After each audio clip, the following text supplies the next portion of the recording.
action. I can't get no call to action, but I try, and I try, and I try. Hello and welcome to Call to Action, the go-to podcast for anyone trying to make sense of the world of marketing, advertising and beyond. In an industry that is a minefield of utter bollocks, we aim to capture our heroes and allies from the front line to have a chinwag with. It's like Pokemon Go, with the single but vital exception that it's not a short-term bandwagon of shite. It's brought to you by Gasp, and I'm Giles Edwards. Today I've caught Nick Asbury. One of Britain's most awarded copywriters, Nick is a branding and design writer who pens witty and charming words for an impressive list of studios, press, media, shits and giggles. As part of what he says is really one big mix, he produces self-initiated projects with his artist and designer wife Sue as part of Asbury and Asbury, including the Perpetual Disappointments Diary and Real-Time Notes, which involved 3.5 years of posting fast, topical poems. Nick has also co-authored the new edition of one of this host's favourite books, A Smile in the Mind, and can often be found venting eloquent fire on his main hobby horse of late, brand purpose. Nick says, growing up in the 80s and 90s, I remember a time when people laughed at ads. Now they laugh at ad agencies. Welcome to the show, Nick. Thanks, Giles. Great to be here. Good stuff. All right, 7 quickfire questions, Nick. Pen or pencil? Screen, preferably, but I'll go with pen. Pantone or Pentone? Yeah, well, I've got to go with Pentone. That's my proprietary tone of voice system. Yeah. Graphic wit or verbal wit? Well, I've got to say verbal wit, but I think a lot of graphic wit actually kind of relies on verbal wit at some level. That's a slightly academic answer, but yeah, I'll go verbal. Well, this is one I found tricky. Bob Gill or Alan Fletcher?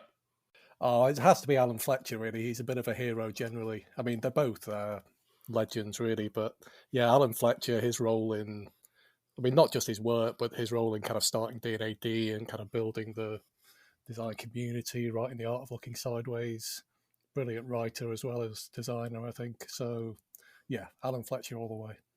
Nice, you found that easy. Writing for design or writing for advertising? Well, again, I've got to stick up for my territory, really, which is writing for design. But, you know, ultimately, they're kind of the same thing. It's just writing, really, writing and ideas. But yeah, writing for design. Cool. Right, a couple of daft ones now. It's a choice of Nation's Prayer lyrics next. So, Oxlade as it is in Chamberlain, or as we forgive those who Phil Jones against us. Oh, Christ. I got in real trouble for writing that poem. I know. I've seen some of the comments. Yeah, no, I've never had such like... I mean, I had lots of nice response, but it got... this. I mean, for anyone who doesn't know, this was a version of the Lord's Prayer, which I rewrote with names of the England World Cup squad. I forget which year it was, maybe 2014, I think. Yeah. But yeah, it kind of weirdly took off in this was relatively early days of Twitter and stuff. And it got kind of picked up. The Sun newspaper printed it without permission and without credit. The Sun, no. I know, crazy. But God, you should have seen the... I think one of my best reviews was something like, I hope you catch cancer and die or something. Which... Wow. Welcome to the internet, everyone. Yeah, exactly. I forget which lines you quoted now, but I'll go Oxlade Chamberlain because I'm a Liverpool fan. So. Oh, I didn't know that pre-recording. I wish I had now. Yeah, we won't talk Champions League final Madrid. That's that off the agenda. Get onto it later. I do wish Harry Be Thy Cane had been used, though. I know it's a line you've commented. Right, and finally, Elizabeth Holmes or Eamon Holmes? Christ, that is a hard one. Elizabeth Holmes facing 20 years in jail. Eamon Holmes, I don't know what he's facing, really. I believe he's not without blame in his life. But I'll go with Eamon. He's a nice guy, I'm sure. Yeah, I should have said Eamon Holmes OBE actually, so that Oh, good might for him. help swing it. Yeah. Aiming all the way. Yeah. Well, Nick, thank you so much for joining us. Where we like to start on this show is we like to celebrate and explore the linear and more often than not so linear path that guests have taken to get to where they are. So can you tell us what was your first ever job, and then what was your first proper writing job? First ever job, apart from kind of odd jobs and things, was actually in telesales. So I was like the world's worst telesales person. I was selling advertising space in a magazine. I kind of took the job just as a way of moving out the house and moving down to London. And I was awful at it. I'm not great on the phone at the best of times, and I don't like being pushy. You know, I've got that kind of English thing of not wanting to be too pushy, which is not really what you need in a salesperson. But I remember being sent on a course, it was like a scene out of The Office almost, like this really dull sales training course, like a half-day course. But that was my first introduction to like features and benefits and always be closing and all these kind of old school sales techniques, which weirdly kind of stuck in my head and were actually quite good training for copywriting later on. And yeah, while I was at that magazine, I kind of had a lucky, very random break really, where the boss kind of put a call out saying he needed someone to write an ad to actually promote the magazine, which wasn't, in my job description at all, but I had a go and it kind of got used, which meant I had a kind of published ad that I'd written. And it was only at that point really that I had the idea of, being a copywriter. I hadn't really considered it before really. But yeah, suddenly I had this ad that I could put with a CV, and I applied to, I ended up in this fairly lowly ad agency that specialised in recruitment advertising. It's not the most glamorous form of advertising really. You're basically writing ads, trying to persuade people to apply for a job. But it was quite kind of old school really. This was back in the early, mid to late 90s. And yeah, I joined this agency and I was in this, you kind of get paired up with an art director. We would kind of sit in smoke-filled rooms with an A3 pad and a marker pen and kind of come up with ideas. And then I would go off and write some copy and save it on a floppy disk and all that kind of thing. So I've got kind of one foot in that world, that kind of old ad agency world. Was that quite a deliberate step, Nick? Sorry to cut you off, but I was just wondering, given you were selling ad space, it seems to be quite a quick just sidestep into the industry, whereas I know from talking to previous guests that often people either stumble into it by pure chance, but mostly just simply aren't even aware of the option to become a copywriter. Yeah, totally. It was that really. It was the latter. So I think I took the telesales job partly. I had this kind of very, very vague instinct that doing something roughly in the kind of media world might be a vague direction to go in. I think I had a conception. It's not that I didn't know copywriting existed, because I knew someone wrote the ads on TV and wrote the Economist posters and that kind of thing. But the whole kind of ad agency world seemed impossibly kind of remote to me. It kind of it never occurred to me to try and join that world. But this kind of other world of slightly lower level writing for design, kind of direct response writing as well, which is really where I started out.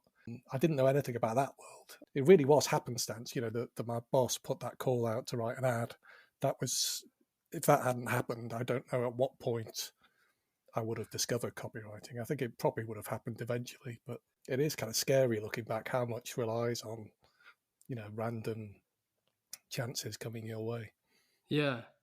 Yeah, it's funny, especially because I quoted you. I mean, there was a whole variety of quotes we could have used for you, Nick. You're very soundbiteable. But the growing up in the 80s and 90s, I remember a time when people laughed at ads, and I really do too. And I remember I spoke to the brilliant Paul Feldwick recently about his brilliant Barclaycard ads, and Rowan Atkinson was in.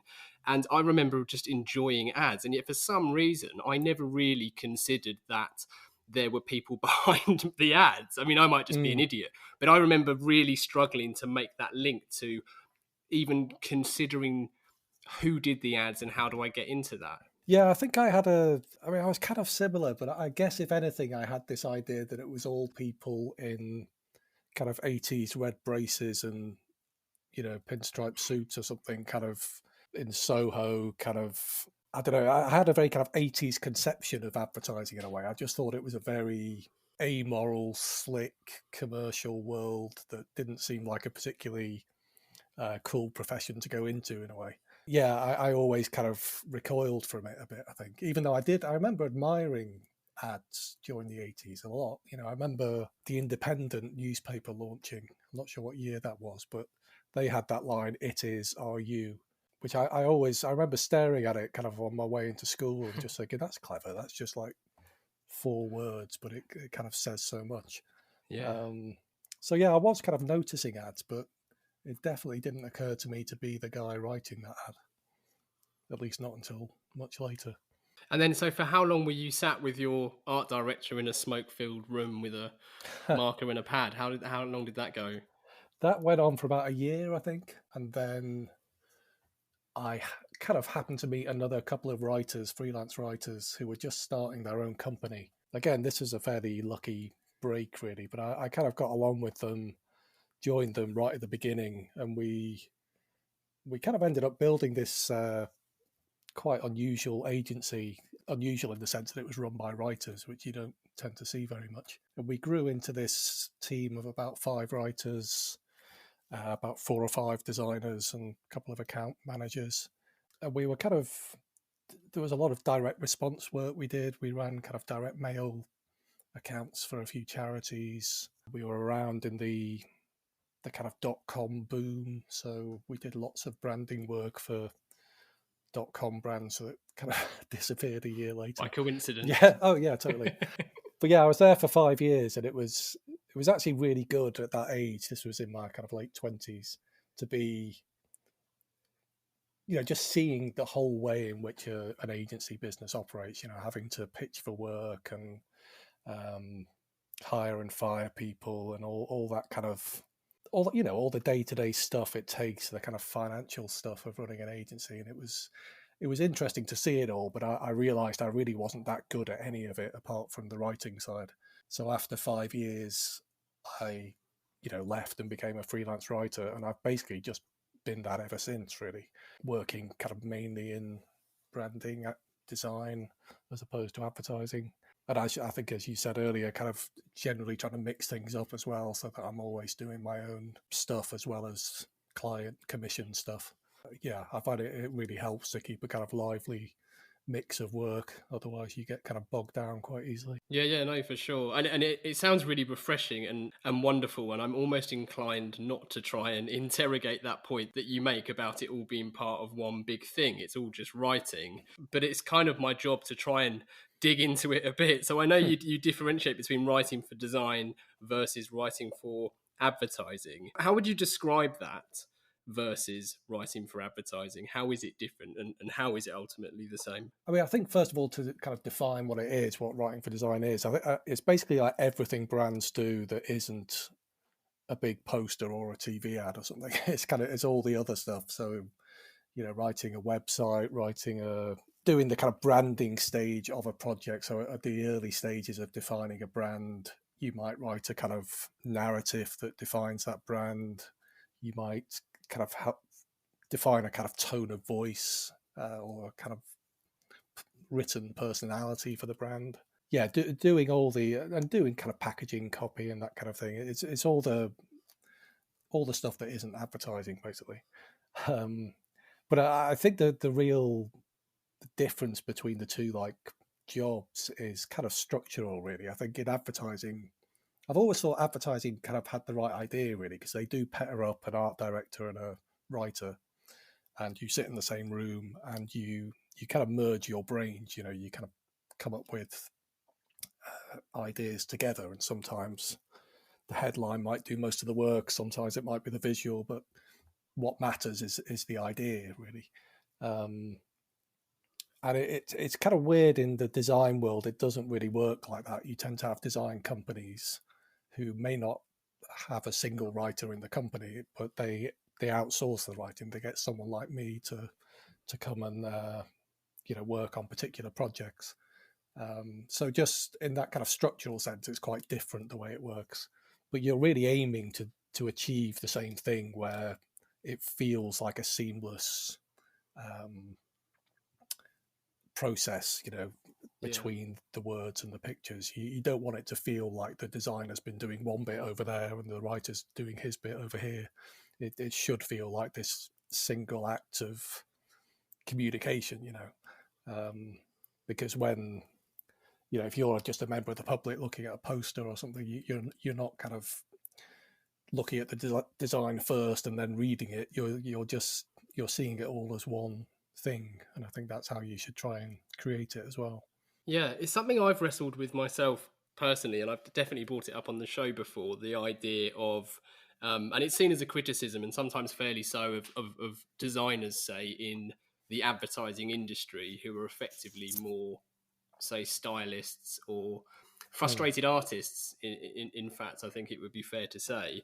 And I've always understood it and rationalized it as one area of creativity and art I've always understood to be kind of pure creativity, whereas what we do in advertising is applied creativity, because there's a commercial objective often that's directing it. But both obviously need to have a function. But I'm just interested to know whether that's the case when you're writing for design versus writing for advertising, or whether I'm trying to blur things here unfairly. That whole area of what's pure creativity, or what is art versus what is just commercial art. Yeah, you could probably do a whole hour's conversation about that. I think it's I think that there are very blurry kind of lines between these things, and I think some of the best design and some of the best advertising, I think, can take on the quality of art in a way that it's all, in some ways, all these things do merge together, because even a work of art has to exist in a kind of marketplace and have a value attached to it. That's true. And an audience and so on and so forth. Yeah, and I think, one example that often comes to mind when I think about this is, do you remember seeing an ad for the last ever episode of Friends? Ends Friday. Ends Friday, yeah. Ends Friday, yeah. Yeah, just a brilliant, such a brilliant, concise idea. It just does its job so well. But yeah, I look at that now and I think that you could hang that on the wall of the Tate or something. It's like, it's because it tells such a huge story about a particular moment in time. That kind of sense of anticipation of Friday night is coming up, this huge cultural event when we all used to watch the same programs together, and yeah, it's just such a beautiful, witty idea that also just works on a functional level. Yeah, but yeah, I think you could put it in a frame and call it art. Maybe it would be an NFT these days or something. But... Don't you start. There'll be daggers out. You know that. I'm really pleased you gave that example, and it's a brilliant example. And I've never been comfortable using the word pure versus, as if there is anything purer than such a brilliant, perfect idea that you do get in our industry. And you flick through Smile in the Mind that we referenced earlier, or The Art of Looking Sideways, and look at Alan Fletcher's work. There is so much perfect wit within that I think you're right. They're just as justifiable to stick a frame round and admire. So it's a good example. Smile in the Mind, I think, is an interesting book in a way. It played an interesting kind of role in my career, because it came out just as I was starting out, just as I got my first copywriting job. And I remember the designers I encountered, or the art directors, were kind of smitten with it. They would all just be poring over it. particularly during a brainstorm or something, if they were trying to come up with ideas for another brief, they would just get Smile in the Mind out and for kind of inspiration in inverted commas. But yeah, I remember flicking through it and just thinking, oh, I get it now. I see that it's kind of, it's not really about art direction versus writing. It's all the same thing. It's all ideas, and it's about kind of lateral thinking and trying to make connections between things. And so it was a real big penny dropping moment for me. I kind of thought, okay, I see what the kind of game is here. So that was great. But then I think, like a lot of people, I went through a phase of being too, like trying to crowbar an idea, a kind of clever idea into every brief kind of thing. Yeah. I definitely remember, going through a phase of that, and it actually ended up, I started like blaming the book for it. Weirdly, even though really it was me misinterpreting the book. Yeah. But, I went off Smile in the Mind, and I kind of thought, oh, it's all just slightly smug, pleased with itself, jokey stuff. But then kind of later on, and particularly when the kind of chance came along to be involved in doing the updated edition, I kind of remember my first reaction to it. I kind of thought, well, it was a real eye-opener for me.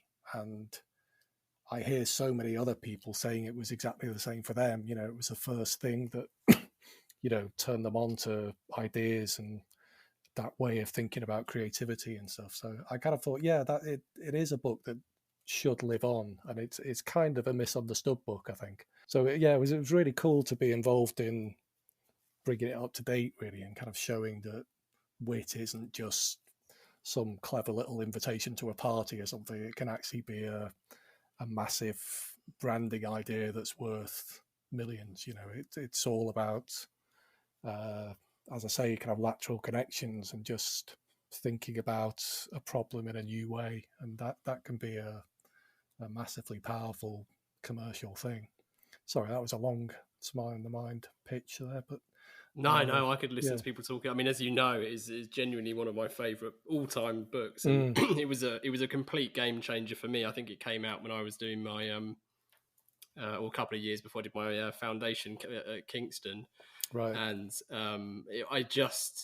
it's idea porn. I mean, it was something about anything witty that I just find so admirable. There's few things I admire more than just wittiness. And I mean that, in fact, on the last episode, which is out tomorrow as we record this, I spoke about that link that I'm sure exists between, say, a stand-up comedy and our industry. And I'm sure that most stand-up comedians could have very successful careers in our industry, because wit is such a, it's like, it's been described as the shortest distance between two people, making someone laugh. And if you can design something like some of the beautiful work in Smile in the Mind, it's so satisfying, because the reader is expected to kind of close the loop and finish the joke and understand it. And that's the thing that is often so hard and yet so rewarding to put into a piece of communication, say a printed ad or whatever it might be, that leads to things being so effective. I think there is plenty of it still around. I still see, lots of nice uses of wit and humour in branding and advertising, and it is still there. But I definitely think it's fallen off a bit. I think there's a tendency to think it's somehow unserious to use humour, whereas I actually don't think it is. I think what's Clive James said, it humour is common sense dancing, which I think is lovely. It's a form of rationality in a way. Humour, there's a real internal logic to these things, and so if you're trying to make a rational case to someone that they should buy this product or service or like your brand, wit can be a way of speeding up that process in a way. It's like, it's not that people think humor is nonsense in some way, but it's actually, it makes more sense than rather than less sense. And I've always said you'd struggle to find a dumb comedian, because there is a real intelligence in wit. But I think you're right that maybe within our industry and even outside of it, I think as you grow up, you kind of become a bit more flippant or a bit fearful of comedy and silliness. But actually, I think as adults, we kind of really undervalue the importance of just laughing and finding things fun and I think the world of communications could learn a lot from going back through the 80s and 90s archive ads. Yeah, I think so. It is such a tricky thing to get right, because I know how annoying it can be when people try and make too many jokes. It is an issue in writing for design, particularly in packaging copy. When you read your cereal packet or something, where it's just, oh, for Christ's sake, be serious for once, please, because it's like there's this slightly. I think Innocent opened the floodgates, didn't they? Yeah, and it's not their fault, but all the imitators, I think, are have a lot to answer for. But in a way, that's not wit. It's not kind of humor. It's more just inane chattiness. The great thing about the kind of 70s and 80s ads that use wit was they were doing it for a reason. They were wrapping up a really hard-nosed sales message in a kind of coating of wit. Whereas when you read some of the packaging copy, it's not actually conveying any message. It's just filling up some space with a kind of vague idea of a personality, like, look how chatty we are and how unconventional we are, and yet they all sound the same. The irony is, that's the thing, everything's relative. And I think when Innocent did it and they were distinct for doing it, I think now it's become a bit more commonplace, and therefore the opportunity to stand out is that much less. I mean, you've mentioned his name already, but Clive James himself, listen to him talk. I mean, there's one of the most naturally witty and articulate men, I think, that have ever walked this earth. Yeah, totally. No, I like the way he combined kind of high and low culture in a way. He kind of, he was as happy writing about an ad on TV as he was writing about, Shakespeare or something. It was all up for grabs, kind of thing. I regularly re-listen to his Desert Island Discs episode that was probably recorded at least 20 years ago now, just because it's just such an enjoyable listen, and just seeing how he uses words when he's talking is just remarkable. But talking about, you used the word nonsense there a few times, talking about something which I think quite fairly gets that labelled is purpose, brand purpose. Now, yeah, I thought you were going there. I couldn't ignore it any longer. But lots of people have been sharing your brilliant start with why, end with wire fraud article, which we've linked to in this episode, and quite rightly, because it's a wonderful deconstruction of brand purpose. But why does dismantling purpose resonate with you so much? Yeah, good question. I think I started writing about it. I was looking back. I think it was in 2016 I wrote my first article about it. And I remember at the time thinking, this is a passing trend that will be over soon. But it's got kind of bigger and bigger ever since. And I think the reason I keep coming back to it is I definitely think it's more than just a buzzword or a kind of advertising, a passing trend that's going to be replaced by something else next week. I think it's actually a much deeper thing that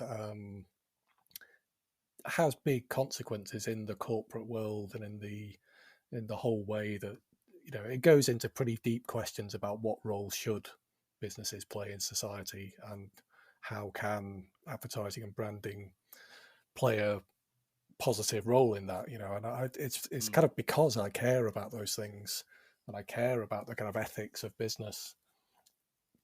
That's the reason why I'm so against purpose, because I think it actually makes all of those issues worse and more confused, and leads to... Well, I think I've been trying to boil this down to kind of 3 bullet points, really, for why purpose is bad. So one would be it leads to bad advertising and bad branding, which I think lots of people would agree with. I think there were the obviously just terrible hypocritical campaigns, and there are endless ones you can point to. Probably the Pepsi Kylie Jenner one would be the obvious example, but it's pretty easy to pick these out every day. M&M's was the other day. And I kind of think it's kind of fun to single those out and call them out a bit, but it's kind of easy. And I think a lot of purpose advocates would actually agree with you. They would say, yeah, of course, they're doing it wrong. They're just superficial and not really committed to it. So you can kind of, to some extent, put those to one side. What worries me more is that the brands who are genuinely trying to do it properly, I think, get led in a unproductive direction. I think it actually, if you kind of start with why, you get led in a very generic direction. It tends to lead to very samey, vague propositions that you're putting out there. Every brand just becomes another version of "we're here to make the world a better place." Yeah. And the whole point of branding is meant to be to kind of make you different and distinctive and memorable. And I just don't think it serves these companies very well. And from the evidence we can see, it's there was the IPA stuff recently, and you kind of think if that's the best case purpose can make for itself, it's not great. It doesn't mean that it couldn't, in theory, work in future, but I think if you're a purpose advocate, you would have to look at that and think, well, it's not helping our argument. It's there are so many obvious bad cases and so few obvious good cases. I think it's worth asking questions about, okay, is this actually working? But yeah, that's just kind of bullet point one, really. The second one would be that I think the second one's really what I care about, which is because ultimately I don't especially care if it helps sell more stuff or not. In some ways, I would almost be more worried if it did sell more stuff, because I think the second point is that it leads to bad outcomes for society. And I think it does genuinely lead businesses to do worse things ethically. I think I mentioned this phrase in that Substack post you mentioned, noble cause corruption, which I think is a really interesting phenomenon. But it's this idea that if you convince yourself as a business that your cause is noble, you're here to save lives or something, it becomes very easy, whether it's like conscious or subconscious, to kind of justify any means towards that end, which I think does happen in cases like Theranos and WeWork and quite a few others, where you kind of think, well, if we're here to save lives, then does it matter if I slightly exaggerate in a meeting with investors? And if you get away with that, then maybe I can exaggerate a bit more in the next meeting, and before you know it, you're kind of looking at 20 years in jail. Time, weather, and... We interrupt this podcast to announce that we will never interrupt this podcast with ads. Ads that awkwardly nudge you to contact the pod's host, Giles, at gasp.agency. Only last week, some pod listing companies did just that, calling for guidance on research and brand positioning. But we're definitely not asking you to do that. Anyway, back to the show. I arched to give him better access, as his fingers left... Whoa! Sorry. We'll have none of that before the watershed, hang on. So you kind of see that end goal as being so righteous that in the process of reaching it, you can make some very kind of morally dubious decisions and behaviours to justify it. Yeah, and I'm not saying that's going to happen in every case, but I think it's a definite danger if you've got this kind of self-image of being this kind of the reason you get up every morning is to come in and save lives, and I think it is going to scramble your moral compass in a strange way. And I think, the more generally, the kind of noble cause corruption cases maybe they're big and they're consequential, but maybe they're relatively rare.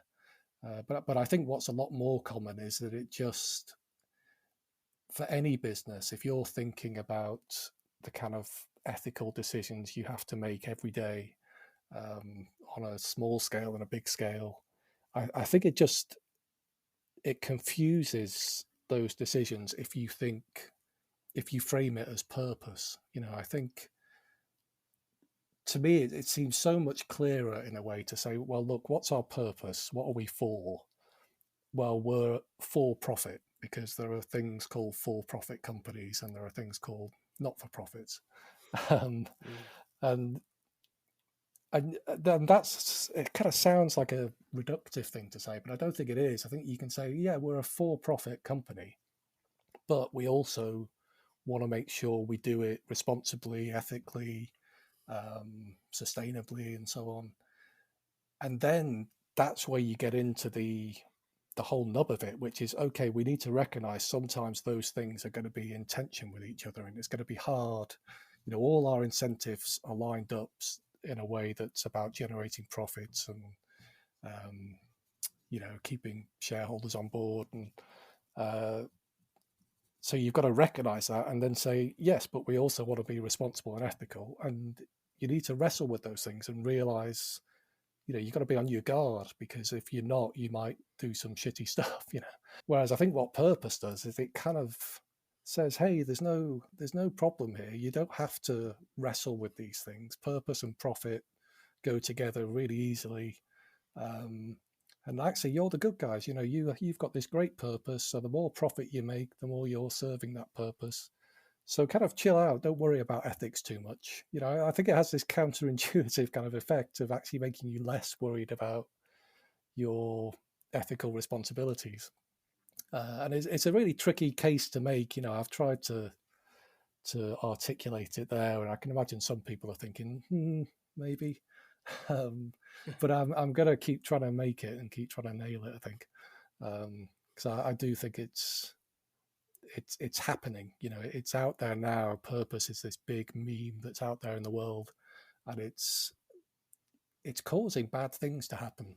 And just to add an extra dimension to that, I think the other thing purpose does, I think, is it tends to kind of cheapen and commercialize kind of moral issues that should matter to everyone. I think there's kind of a question of taste about the whole thing, where I think when you keep sticking your logo on important causes, it's just kind of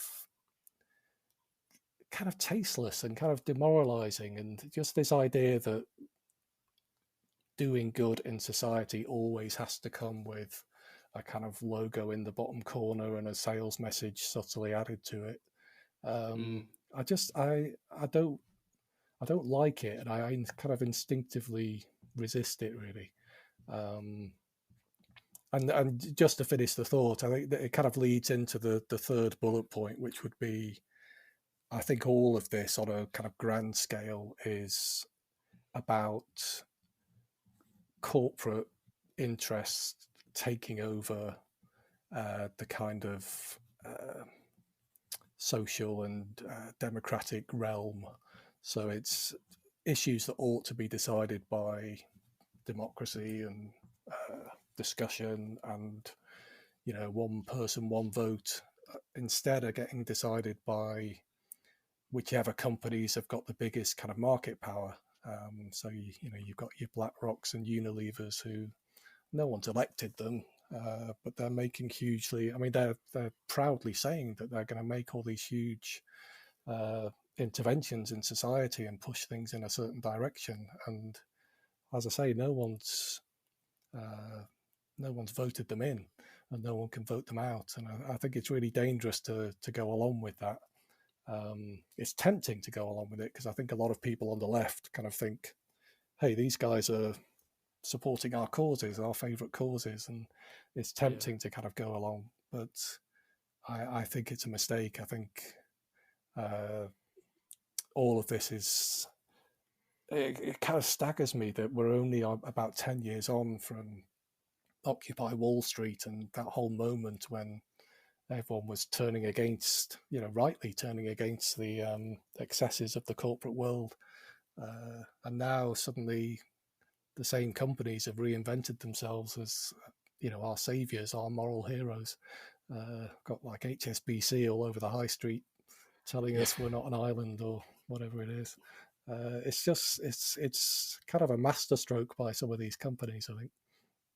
It's hugely concerning. I've you obviously can't see this, but I've scribbled an overwhelming amount of comments that I wanted to. Yeah, to I add. covered a fair bit of ground there. Yeah. Well, no, that's not. No, it's not a criticism at all. If anything, it's quite the opposite because you've covered so many great points. And I promised you before I started recording that I would avoid going on a Mondelez Cadbury's rant, but I called it correctly. I'm not going to. I failed miserably because your last point about corporate interest taking over the social and what should be a democratic realm is absolutely true, and it's the hypocrisy that sits within it that I have particular beef with. The fact that Cadbury's can run their Donate Your Words campaign and raise what I think I calculated to be less than 1% of the corporation tax they dodged the same year, that could have gone and would have gone into all sorts of societal or supporting the infrastructure that society and communities are built on, and yet win awards at DNAD and win all sorts of accolades and praise, just seems morally so defunct and so distasteful, and I've just got a real problem with it. Yeah. I mean, and they're by no means the worst offender. I'm always keen to flag that. They just happen to be one that I concentrate my anger on, which isn't necessarily fair. But then I think I'm in a higher moral standpoint when my tiny agency of 7 people pays more corporation tax than the entire of Mondelez does in the UK. Yeah. It's funny because, I mean, I don't know much about the Cadbury case, to be honest, but you can see the counter argument. People would say, oh, yeah, okay, they do lots of kind of shitty things, but this is one good thing they're doing. Maybe we should encourage that, give it lots of awards, and then they might do more good things and less of the shitty things. And I can kind of see, maybe that's an argument, but it just feels very naive to me, and very it's like you're just rewarding these superficial signals of good behavior and not really interrogating what's going on the level of actual reality, and I think awards. Yeah, and if you scale that point up to the point where it becomes ridiculous, I can think of quite notable celebrities who have been found to have done very bad things during their career, albeit they did a bit of charitable work. I mean, where do you draw the line? Yeah, I mean, we're all unacceptable. Yeah, we're all hypocrites, I think, on some level. We're any good act you ever do, I think someone can come out and say, yeah, but you did this over here as well. But I think one of the differences is when you portray yourself as a moral hero, which we're encouraging companies to do. We keep saying to them, you need to discover your why, you need to define your purpose, and it needs to be this kind of noble social purpose. When you define yourself that way, then the hypocrisy becomes really tangible, I think, because it just becomes irresistible to point it out. It feels like a kind of moral duty to point it out, really. It does. But you're absolutely right to make that point as well and clarify that, because you're right. I think if there is a commercial entity that is using its privilege loopholes to dodge paying taxes in certain countries because of it, commercial interest, that's fine, as long as you're not also claiming to be doing something that's so wonderful for society at the same time. It's the hypocrisy, it's not the practice necessarily. Yeah. And I do think that's something businesses could. I do think it would be, if you could magically make the word purpose kind of evaporate tomorrow. I do think that's something businesses could, if they were more in touch with reality in a way, you could actually say, look, when it comes to ethics, the better approach is to kind of under promise and over deliver, rather than make yourself out to be this hero on a mission. Just kind of keep it down a notch, keep it slightly below the radar, maybe don't make it the center of your marketing. But at the same time, try and genuinely try and do good things in the realm in which your business operates. I think I don't agree with businesses just suddenly taking a position on some completely unrelated subject. But I think within your world, within your sector, there are always going to be, issues that you could make a difference on or campaign on in some ways. And they're often more down to earth issues, I think. I was going to say, I also think the word purpose actually in some instances is the right word to use, and we shouldn't be ashamed of commercial purpose. And I know I have read out this particular paragraph that I adore in Steve Harrison's Can't Sell, Won't Sell, and I'm not going to do it again, but the gist of the argument is that every time, if you run an ad that helps sell a product, every time that product sells, it helps pay the wages of the guy who made the product, the guy whose shop the product was in to sell, the person who cleans the shop that sells the product. There's a whole chain of beneficial commercial consequences from a sale that actually do benefit individuals at the same level that lots of people are probably trying to suggest they achieve through a brand purpose. Yeah, totally. I mean, I think, I know you've had Steve on here before. I think his book was a really brilliant kind of intervention in all this. It kind of did puncture a lot of the kind of pomposity around the whole subject. That particular passage about, you buy something and it helps all these people down the chain. It's true, but I know some people would kind of scoff at that. They would say, yeah, but in reality, you buy something off Amazon and Amazon pay minimum wage to some poor bloke who's working long hours. And, the money ends up going to Jeff Bezos and his mission to the moon or whatever it is. You can, I basically agree with Steve on, I do think businesses underestimate the positive effect that they can have just by being good businesses and, employing people and being part of a community and, as you say, paying suppliers and, you've got a lot of power as a business to do good stuff in the world in a kind of down-to-earth way. But yeah, I can see that would be the pushback against the way Steve kind of frames it there, is that you can't just kind of rely on the good effects just rippling down by some kind of law of gravity or something. It's like there are problems, for some reason we seem to be producing a lot of tech billionaires and a massive wealth gap, and so there are problems that need solving. But there's all sorts of routes to market and channels which are far more morally superior than others. Absolutely. Yeah. Do you think ad agencies are at fault at all here for encouraging brands towards social purpose? I mean, I know, speaking as someone who runs a small agency, I know that it would be relatively easy to sell versus probably what we do try and sell, such as the way it can reduce a lot of friction. But I wonder if you think there is any fault on agency side. I do, yeah. I think there's actually quite a lot of fault on the agency side. I think my reading of it is that the kind of ad agency and branding world really did play a big role in popularizing this whole purpose idea.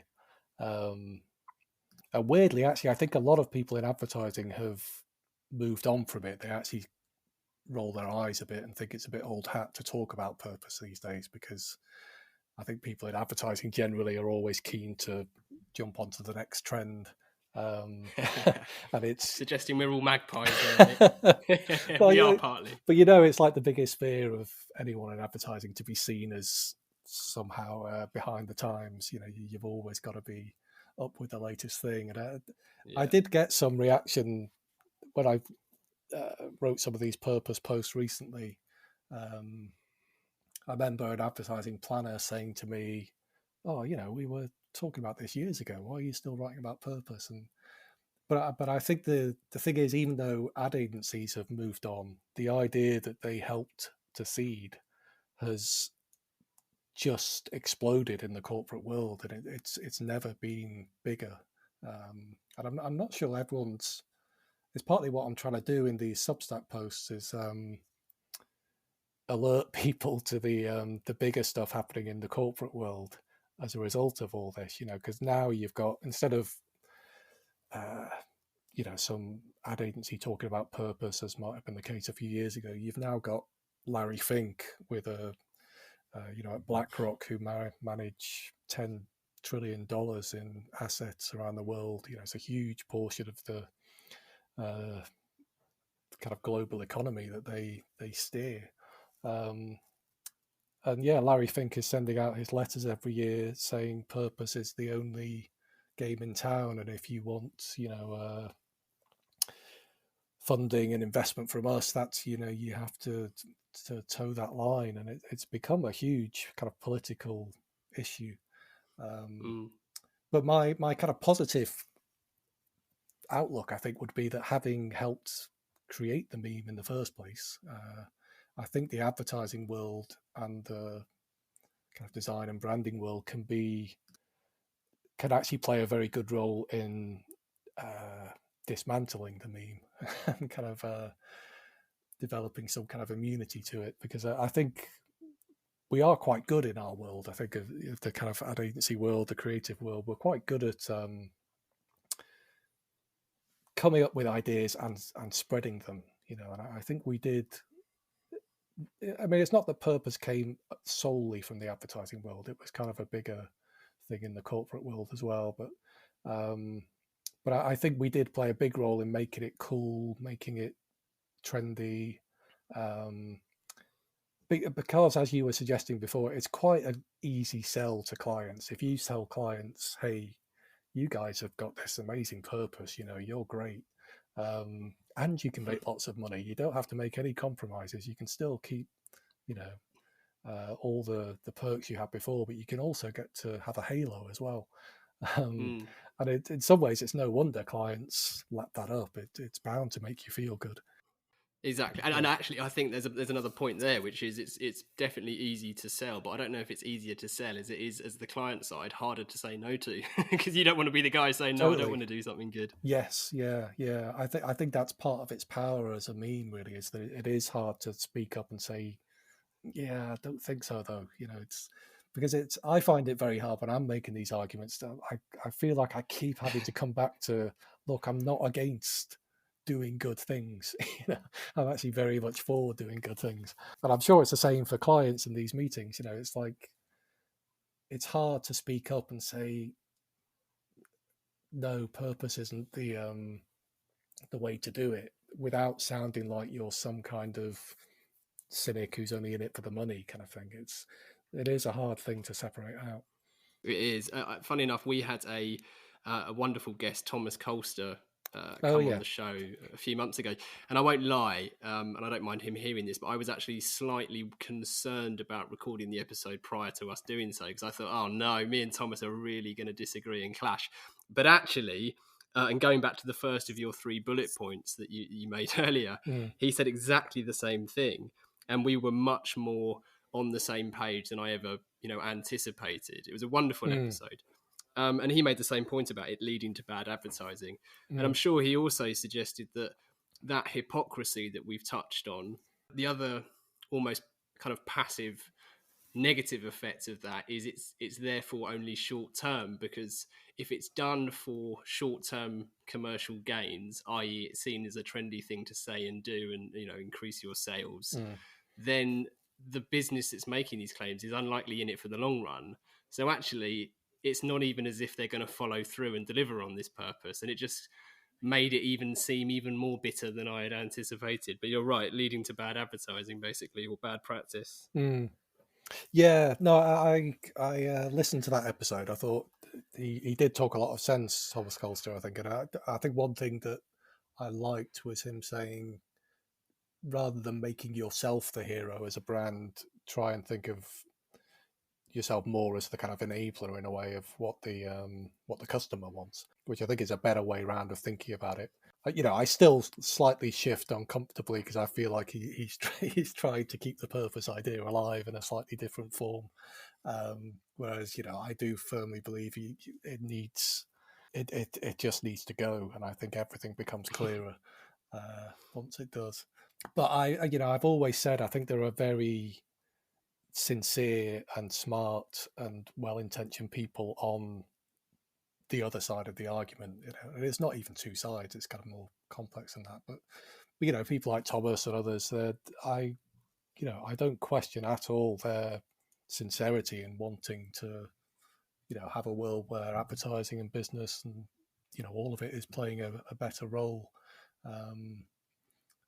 So it is good to have these conversations. I think it's nice the way you invite people from different sides of the argument to kind of join in what is basically one big conversation. Yeah, but I don't think it's been deconstructed as well as your article this week, which actually leads me to the first of our listener questions. Oh, okay. So, asking the general public for their opinion, be it on Brexit or boat names, is notoriously fraught with danger. I've actually got a few, so I'm going to cherry pick two of them. The first I want to put to you, Nick, is from a great guy called Paul Bailey, strategy director at Halo, a wonderful agency in Bristol I think you're familiar with. Paul has asked, you've written much about purpose, very well I might add, but what is your advice to business on how involved it should become in social matters?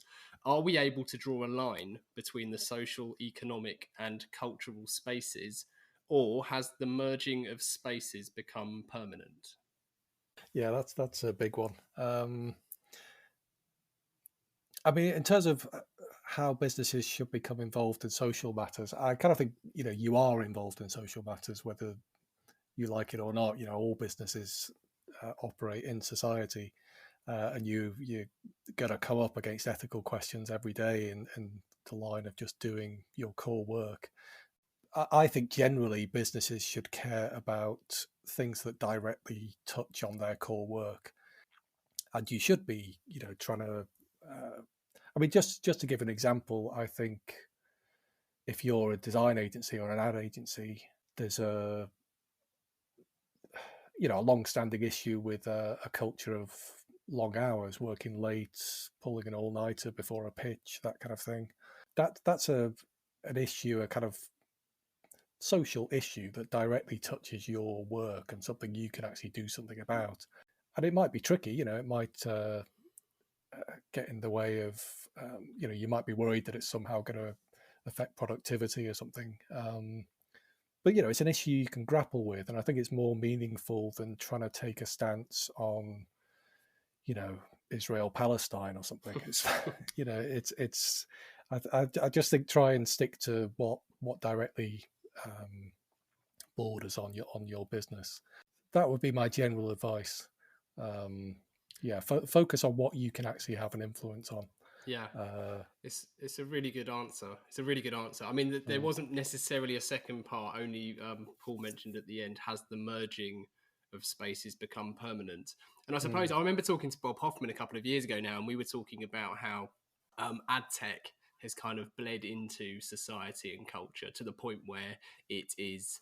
If depending on what you believe, it is quite a significant instrument in, say, political elections and democratic process, and in many ways that then has bled into this space, or this merging of spaces that Paul's alluding to, has become very blurry. Now I don't know if that's just my impression, because that's my experience of working in this industry for a couple of decades, but actually historically I may have been an alternative or an equivalent even.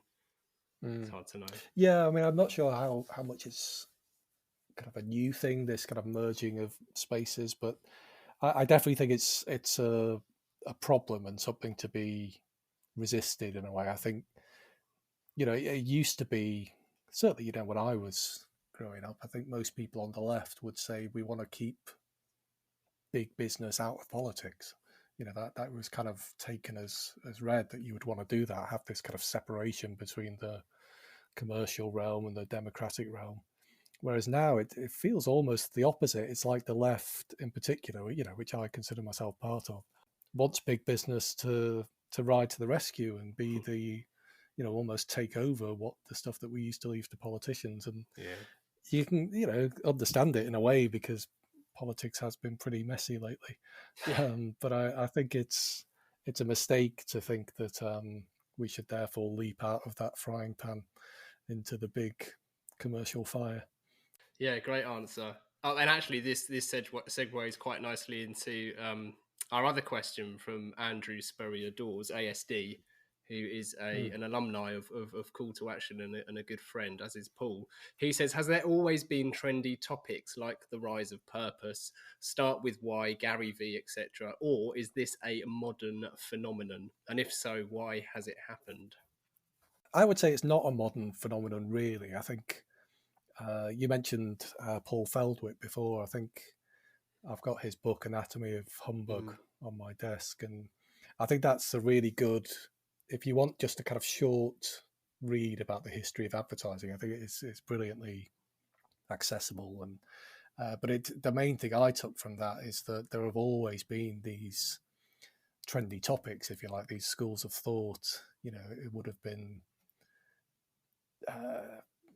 USPs for a while, or you've kind of got the early days of advertising where it was all about the kind of science of salesmanship, and then you've got the 50s and 60s where it's all about the more kind of subtle art of persuasion and subliminal advertising and the hidden persuaders and all that stuff. And throughout all these periods, you've got various figures, the kind of Gary V's or Simon Sinek's of their age, who are kind of leading various schools of thought. So I think that, and even words like branding and stuff, that wouldn't have existed in the 70s. I think you would have talked about corporate identity, and then someone comes along and says, no, it's all about branding now. And so I think that there's always been people making a name for themselves by pushing a new buzzword as the big new thing.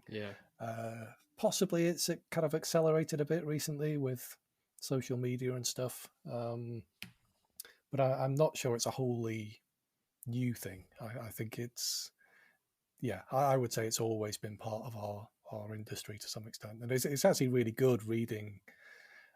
I think generally in advertising we don't have a great sense of our history, because it's seen as why the hell would you need to know about yesterday's stuff? It's all about selling now. But I think it means we just keep having the same arguments again and again. And you read Paul's book, and I think it does just open your eyes to the fact that lots of very smart people have thought about exactly the same questions in the past, and there's plenty you can learn from going back and reading about it. Yeah, and a lot seems to get redefined or communicated as if it's been rediscovered, but it's actually just been relabeled from something that existed decades ago. But yeah, totally. I mean, even purpose is a kind of relabeling of an older argument that goes back to the kind of 1950s. I mean, I won't launch into it now, but it is it's the latest incarnation of an older thing. And we seem to be stuck with it for a while at least. The 4 pertinent posers are the final part of our interview. Nick, starting with what advice would you give to your younger self? I mean, it sounds weird, but my advice would be a writer, because it took me a long time it just took me forever to figure out that that's kind of what I was good at and what I should do. So I think if I could have discovered that maybe 10 years sooner, it might have been worthwhile. You'll be 10 years further on. Yeah, possibly. Yeah. Amazing. Yeah. If you could banish one thing from the industry, what would it be and why? Yeah, I think we may have done that already. It would definitely be, if not purpose, I think I've got another bugbear, which is tone of voice. I don't know if it's a phrase you come across a lot, but certainly in the writing for design and branding world, there's this obsession with tone of voice and tone of voice guidelines. And I've got this long-standing kind of problem with it, where I feel like it's a back-to-front way of looking at the way brands should use words, really. I think it puts all the focus on personality and style rather than on content and what actual point you're making. And I could talk about that for a whole other hour or so, but purpose first and tone of voice second. Tone of voice and friendly fire. Yeah. Fair enough. Okay, number 3 is any books that you would recommend to our listeners. We will link to Real-Time Notes and Perpetual Disappointments Diary. Oh, cool. Thanks. Yeah. One I would recommend, there's a kind of a podcaster and Substack writer I follow a lot, a guy called Robert Wright. He's an American brilliant writer, quite a funny guy. Writes about history and politics and religion and evolution and quite wide-ranging topics. But he's got a book called Non-Zero. The subtitle is History, Evolution, and Human Cooperation. But he's a very cool guy. He's got a Substack called Non-Zero as well.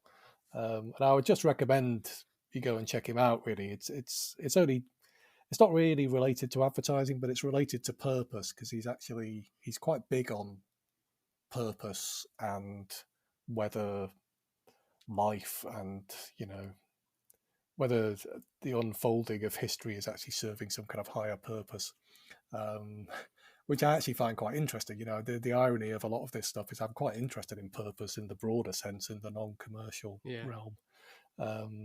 And yeah, I just think he's worth seeking out. He does a good podcast as well, The Right Show, and he's one of my favourite kind of writers and thinkers.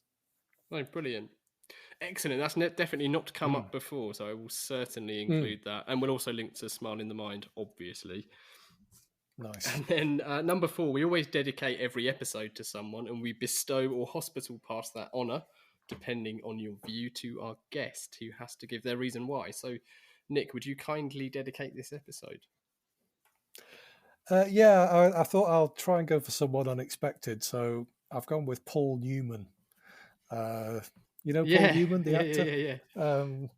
He's kind of an unsung hero of branding and copywriting, because he had this range of salad dressings that he launched. I don't think I do. No, tell me. Yeah, he's got this brand range called Newman's Own. It still exists. But he set it up in the 80s as a kind of joke. It was just his homemade salad dressing, and he ended up kind of launching a business. And it kind of weirdly took off, made lots of money. And he always had a great kind of sense of humour about it. He had a brilliant... the early bottles of salad dressing had a line on them, "Fine foods since February," which I thought was just such a great way to launch a new brand. But the coolest thing he did was all the money he made, he decided he was just going to give it all away to charity. So he set up this unusual structure where he's got this kind of private company that basically flogs salad dressings and pizza and various other things. And then they keep enough money to cover their operating costs, but all the rest goes to this separate charitable foundation that's run by people who actually understand social issues, and they, use all the profits to fund charitable work. And it's this really unusual business structure. And he wrote a book about it. His book is called "Shameless Exploitation in Pursuit of the Common Good," and I think he's just, in some ways, he ties all of this kind of stuff we've been talking about together, I think, because he actually does purpose in a way, but I think he would hate the idea of purpose. He was always he said he was against noisy philanthropy, he called it. He didn't like the idea of shouting about doing good things. So I don't think he would have liked brand purpose as an idea, but he's actually had a better effect on the world than most so-called purpose-led businesses have had. Wow. But then the other thing is he's just got a great sense of humour, and he didn't take himself too seriously, but he did a lot of good in the world as well. And yeah, a cool guy who's worth, I think it was his birthday yesterday, actually, as we're talking, so kind of appropriate to pick him out. Yeah, that's a fantastic dedication. I never knew that. I'm going to have to look that up. I'm going to go on a little Google trip. I might do a Substack about him. Oh, you should. You should. That's wonderful, and it fits in so perfectly with the brand purpose discussion. Not least because he clearly hasn't been shouting about it, which actually made me quite sad, I suppose, in a way, when the wonderful Afterlife Ricky Gervais Netflix park bench stunt that they've done this week to donate 25 park benches. I saw the plaque, and sadly it's taken up with a big Netflix logo and QR code and a bit of branding for Afterlife. It is admittedly also Nice. done in partnership with Calm, which is a wonderful, brilliant charity that does incredible things, but just left a sour taste that they had to have a big Netflix logo on it. But anyway. This episode is very proudly dedicated to Paul Newman then, and we'll link to his book as well in this episode because that sounds absolutely fantastic. So everyone can find all of those links at calltoaction.co. Where else can our listeners get more Nick Asbury? I think the two places are nickasbury.substack.com, which is where I kind of write these long essays, mainly rants about purpose. And then on Twitter, I'm Asbury and Asbury, all one word. I should, the other Asbury is my wife, Sue, who has somehow become quite a brilliant painter. So if you want to check out any kind of contemporary painting, go to sueasbury.co.uk. Absolutely. And yeah, that's all the plugs. We'll link to Sue's work as well, actually, because I was looking at her paintings earlier and I was gutted because there was one which I adored that sold. Oh, really? Yeah. Oh, well. Well, Nick, thank you so much for joining us. I've been really excited about recording this and it was wonderful to talk. Absolutely loved it. Thanks. Yeah, no, enjoyed it very much. Thanks. And finally, thank you to everyone listening. If you've enjoyed this episode, please do share and review the pod. Keep the questions and guest requests coming in. To get in touch, it's easy to find Gasp online. You can check out CTA Pod on Instagram or email hello@calltoaction.co.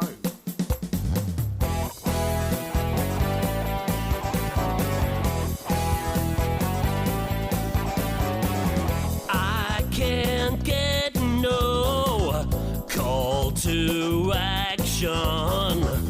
I can't get no call to action, but I try, and I try, and I try, and I try. I can't get no call to action. Oh, I can't get no call to action.